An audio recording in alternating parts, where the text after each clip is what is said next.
Tingin ng Department of Public Works and Highways, substandard ang gumuhong pader sa bahagi ng EDSA Ayala northbound itong Sabado ng gabi.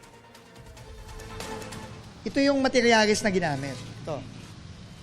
Ito hindi to semento Hardy flex lang to, drywall lang ito.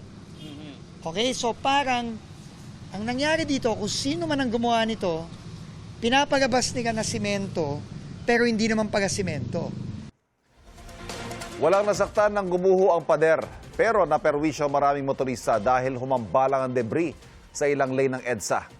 Nagpadala ng tauhan ng MMDA para sa clearing operations. Sabi ni DPWH Secretary Vince Dizon, ipatatawag nila ang kontraktor ng proyekto at ang Makati City Engineering Office para matukoy ang sanhi ng pagguho. Posible raw reklamo ang kontraktor kung mapapatunayang may kapabayaan. Dismayado rin si Dizon ang inspeksyonin ng mga lubak sa bahagi ng bagong gawang EDSA busway.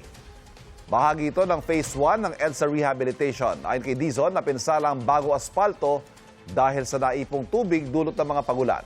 Batay sa napag-usapan ng DPWH at Department of Transportation, lalagyan ng gaps ang concrete barrier para may daluyan ng tubig at hindi ito maipon sa busway.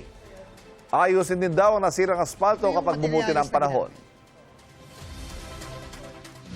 Ano ba nangyari nito kabago-bago? Dapat na-anticipate natin to Pagka medyo gumanda na yung panahon, ayusin na to ng permanente.